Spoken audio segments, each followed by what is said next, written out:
Hello guys, and welcome back to another cold episode. We're throwing it back today for Throwback Tuesday. This is when I played it, but this is going to be on Throwback Thursday. Do you want to know why?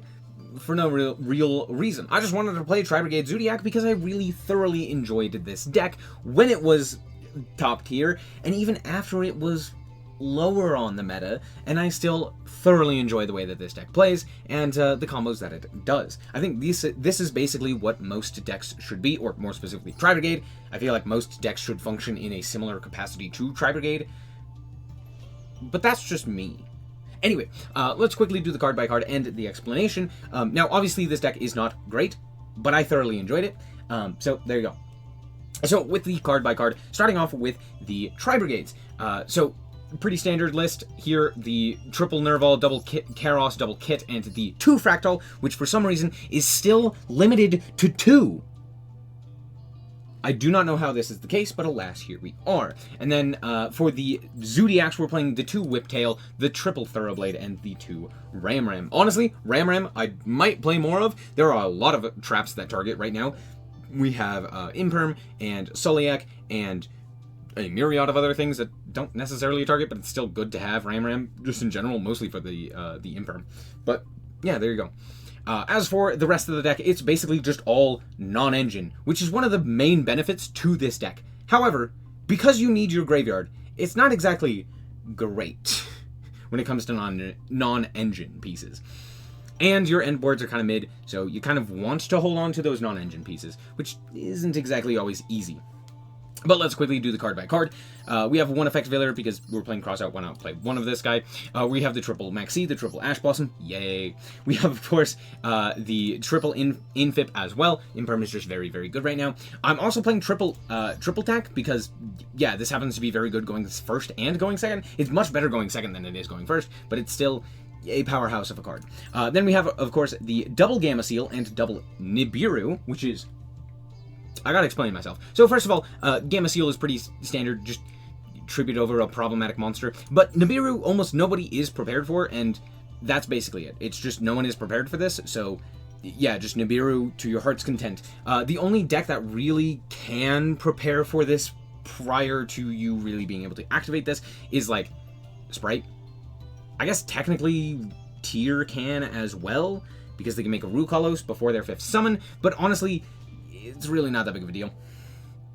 At least against Tier. We're also playing 1 Harpy's Feather Duster, 2 Tenki to search out basically any of these guys, which is really cool. And then the 2 Called By, the 1 Crossout, and to wrap it all up, the 1 Tri-Brigade Revolt. Revolt is very good, and is what MathMech Super Factorial wished it was. Revolt is an absolutely insane card. Moving on to the extra deck, we're playing 1 Tiger Mortar, 1 Trident, 1 Borbo, 1 Hammer Kong, and 1 Chokanine for the Zoodiacs. Pretty standard there. And then, of course, 1 Zeus, the actual big boss monster of the archetype. As for the Link monsters, 1 Almirage. This is a absolutely integral card, and is more of a Tri-Brigade card than it ever was a Salamangreat card. We have the 1 double Dragon Lords, the 1 Ferrigite, the Bear Brom, the Sprite Elf, Rugal, 1 Apollosa. Apollosa is normally what you're ending on, or at least trying to end on. And then, of course, 2 Shureg, because Shureg is a powerhouse, both going first and going second, which sounds so weird, but if you're actually summoning Shureg, you've banished 4 monsters, and then you can link it off for basically anything in order to get a free search. Hey, that also gives you access to Zoodiacs. So, you know, pretty good. One thing I do feel like I was missing that I would have probably preferred is Desires. But we'll talk about that more after the replays. But yeah, I would have played Desires here if I had built the deck in more than 2 seconds. So, there you go. Let's hop into the replays and show you how this deck performs. Alright, here we are going second, because we always go second, with 3 Hand Trap. Well, the Maxi, Ash Blossom, and the Infip. And the Harpies. My opponent is going to reveal that they are on Sprite. I'm going to negate that Sprite Jet because I'm like, no. Do you want to know why? Yeah, Sprite Jet searching either Starter or Smashers is just very difficult to deal with. Smashers is an insane card, even on these cards on field. So yeah, it's just not really worth it to give them the search. And Gigantic Sprite, sure, you can go into Gigantic Sprite. That's totally fine. I'm really not that scared about Gigantic. So yeah, it just makes more sense to me get the Ash here, especially since they're under Maxi as well. So there's that. They're going to set 1 and pass in. Cool, Maxi did its job. Woohoo, yay, Maxi. I know, no one likes the Maxi replays, but honestly, I'm playing a low-tier deck. Also, my opponent's on Super Polymerization, which is absolutely terrible against this deck. But let's begin with the Fractal that we drew off of the top. So we're going to go for the Fractal here, dump the kit, dump the Nerval. Nerval effect is going to grab up the Kairos, and then Kairos can activate its effect in order to pitch that kit that we have in hand to get Max Seed myself. And hey, look, I actually have the out this time. You love to see it.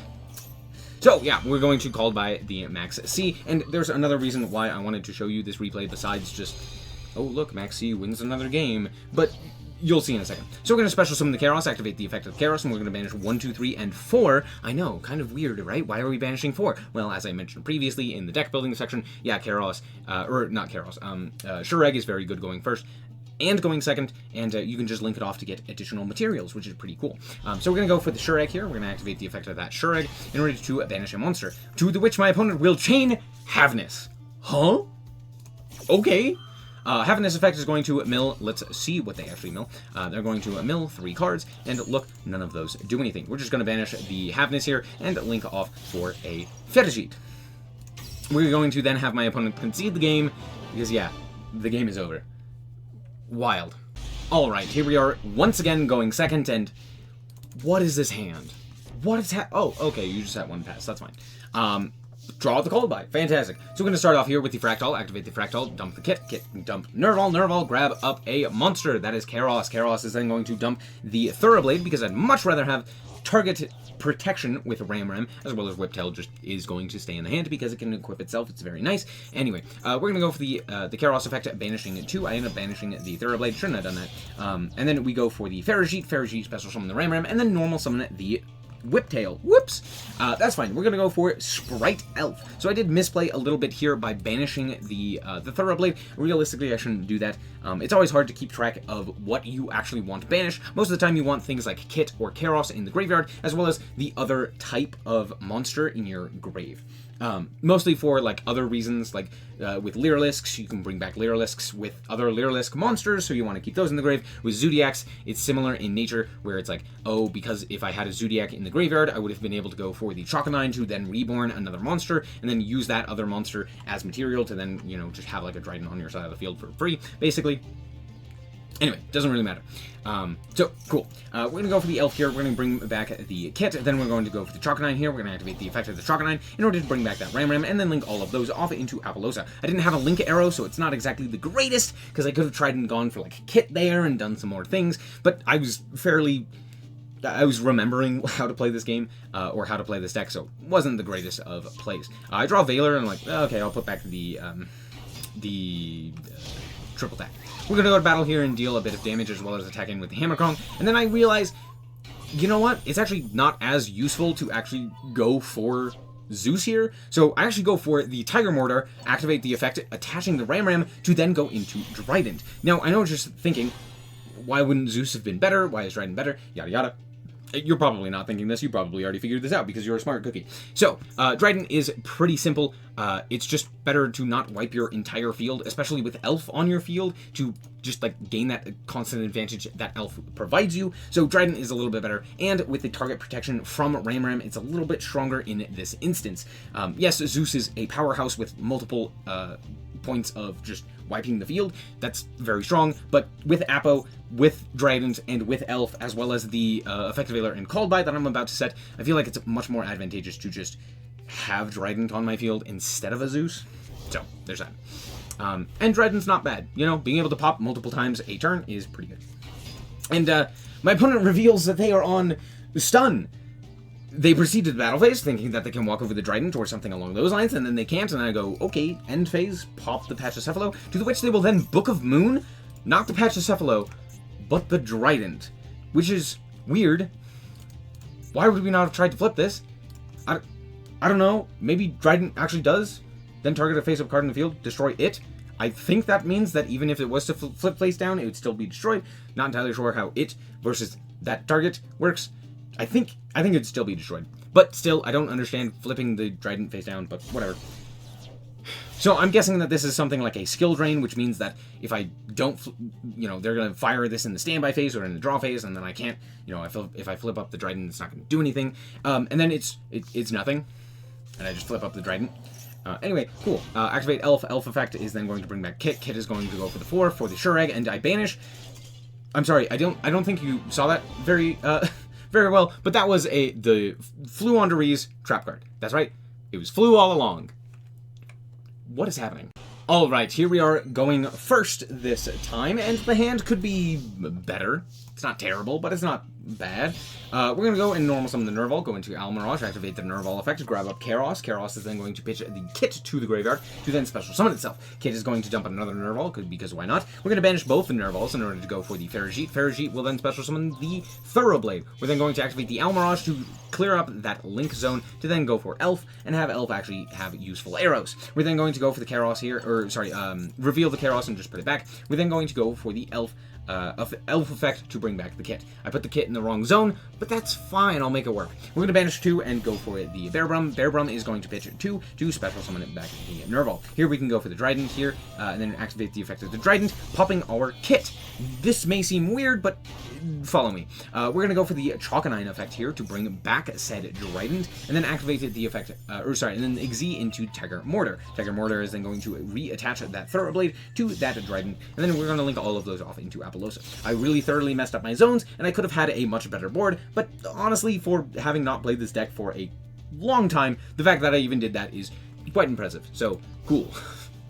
Anyway, we're going to pass back with Elf, Appaloosa, 3-mat Appaloosa, and a Trident, which feels pretty good. My opponent is going to reveal that they're on a Pendulum, which is cool, because now I can just pop it with Trident, so I'm feeling pretty good. They're going to go for the Extra Foolish Burial. Weird. Dumping in the Entis. Entis is then going to pop the only thing that I can target, which is the Sprite Elf. And I'm not going to activate the Appaloosa to negate, because why would I? We're just going to special summon back the Kit. And then they're going to reveal that they're on triple tack, taking our Trident. You love to see it. They're going to go Trident, try to pop the Appaloosa, to which I will thoroughly negate it, and just be like, no, not allowed.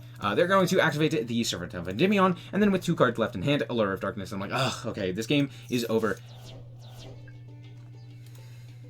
Do you want to know? Do you want to know?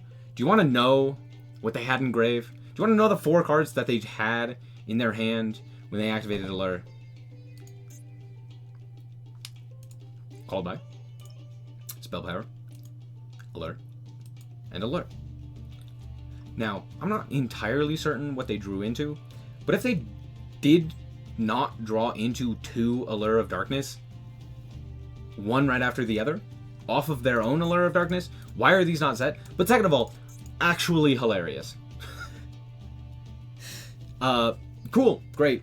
Yeah, obviously that's the end of the game. They just scoop it up and fantastic. That's all I wanted to show you, was that last little bit there. Alright, and here we are going second, and is that Nibiru? Let's see what this can do. So, my opponent is going to reveal that they are on the perfect deck to get absolutely housed by Nibiru. And, yeah, it's Danger Dark World. So they're going to activate that. They're going to grab up their Danger Mothman. They're going to activate the effect of the Mothman, pitching a card. And it happens to be, of course, the best card for them to send to the graveyard off of Mothman.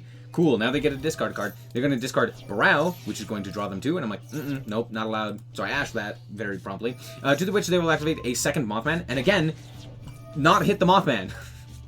They're going to grab gold here off of the Rainbow, which I'm thoroughly confused as to why we would ever be even playing this card, but sure, that's fine. They're then going to banish, discard, and add 1. They're then going to special summon it back at the, I believe it was Brow? What did they bet? Oh, sorry. They special summoned back the Lucent, to the which they then returned it to the hand for Rainbow, and that is 1, 2, 3, 4, 5. Now, mind you, I don't immediately Nibiru here, and do you want to know why? Because I knew that they were going to go Dugaris, might as well get it out of them. Here's a big token. Cool. Now this game is basically over. We're going to go and normal summon the Kit, activate the, link off into the Almirage, to the which we will then activate the Kit effect and grab up Nerval. We're then going to grab up Karos here and activate the effect of the Karos, pitching the Kit, and then Karos effect summoning 2 for the Ferrigite. Ferrigite special summon out of the Whiptail, and then again do the little Almirage trick where you get it off of the field so that you can actually utilize that link zone that's actually very good. And guess what we're going into? That's right, it's Elf. Why is... Man, Elf just needs to be banned. I'm sorry, this card is too good. We're going to activate the Elf effect, special summoning back of the Kit, and then activate the Fractal effect, dumping an additional card. We're going to activate the kit and go for 1, 2, 3, 4 into the Shureg. I'm going to banish that last card, go into the Hammerkrong, and my opponent concedes, realizing that I have enough for lethal. I was going to go Dryden just for additional protection at that point, but honestly it didn't matter, and my opponent conceded. So, good game. So, we're back with the deck, and in all honesty, this deck is pretty bad. Yeah, the biggest problem with this deck is that it just doesn't do enough. It kind of needs a little bit more of an oomph.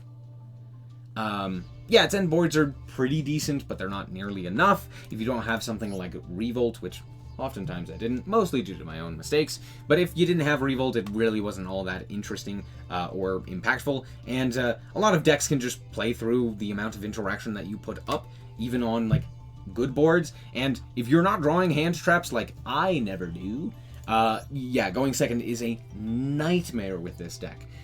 All in all, though, I still think that this deck is pretty good. I do feel like a lot of my games were very one-sided, even though I could have done more for them, but, yeah, I don't know. This deck's still good. It's not crazy good, but it's still good, and I still thoroughly enjoy it.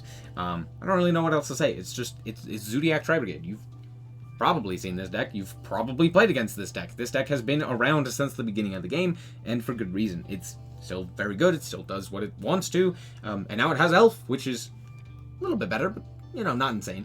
I think the biggest problem with this deck now is the fact that things like Nibiru and other such hand traps just aren't as impactful. Lots of decks can just play through a myriad of other hand traps. Sure, I could also play like the Bestials and stuff like that, which, I'm not gonna lie, I forgot. But honestly, they wouldn't have helped me too much in these games because I played against Tyr like twice. And even with that, it was like, I drew basically unplayable hands. So, I don't know. The biggest thing is not having Pot of Desires here. I feel like that was the biggest downside, was just not playing Pot. Desires is so good in this deck. You don't really care about too much in this deck because you're playing multiples of basically everything. And you really don't need to see any particular card as long as it's a Zoodiac or, like, a Tri-Brigade, basically, except for Karos. So, like, Pot of Desires is crazy here. And so, yeah, I noticed that. But other than that, I feel like this deck is still good. Anyway, that's going to be it for this episode. I hope that you guys did indeed enjoy. If you did, a like is very much so appreciated. And if you want to check out more content like this, as well as more Yu-Gi-Oh!, then just be sure to subscribe. Anyway, thank you guys so much for watching. And remember to always stay frosty. Bye-bye. Shout out to the Frost Guard, my members. Thank you guys so much for the support, and I hope you enjoy the content.